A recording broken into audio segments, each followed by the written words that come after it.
corona పాడగాను దాని పేరు చెప్తే చాలు ఇప్పటికీ ఊర్ల పొండి జనాలు గజ్జుమంటుర్రు కథలు కథలు చెప్తుంటారు ముసలోళ్ళు కూడా కరోనా కాట్ల గలవా అన్నట్టే శాపనాలు పెడుతుర్రు మరిగా అంతగానో ఏగిచ్చింది గా వైరస్ అయితే దాని పీడ పోయింది మళ్ళా రాదులే అని అనుకుంటే ఇప్పుడు మెల్లగా శాప కింద నీళ్ళ తీరుగా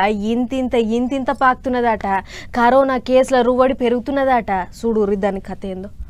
సిట్టెడు పుట్టెడు అయినట్టు చిన్నగా మెల్లగా మళ్ళా కరోనా పురుగు దేశం అంతా చుడి పెడతాంది రూపు మార్చుకొని రూబడి పెంచుతాందట ఇన్నొద్దులుగా హాంకాంగ్ సింగపూర్ థాయిలాండ్ చైనా దేశాలలోనే వస్తున్నది పోతున్నది అనుకున్నాం గానీ ఇక మన దిక్కు కూడా మళ్ళా మంచిగానే అరుచుకుంటున్నది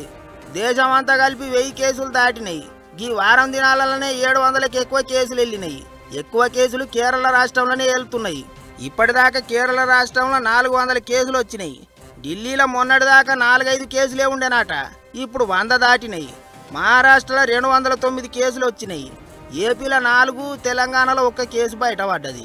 పశ్చిమ రాష్ట్రాలలో కూడా కరోనా పురుగు గట్టిగానే అంటుకుంటున్నది ఇప్పటిదాకా అంతటా కలిపి 4 ప్రాణాలు పోయినాయి అయితే కేసులు అయితే వెళ్తున్నాయి కానీ ఎవరేం ఫికర్ చేసే అవసరం లేదు బుగులు పట్టే పని లేదు అంటున్నారు డాక్టర్లు వచ్చింది వచ్చినట్టే పోతుంది ముందే ఎవ్వరు ఆగం కావద్దు అన్నట్టే చెప్తున్నారు డాక్టర్లు ఇచ్చిన గోళీలు మింగి మంచిగా 3 పూటలు బలం తిండి తింటే చాలు అదే పోతుంది మనకు తెలియని కరోనానా అన్నట్టు చెప్తున్నారట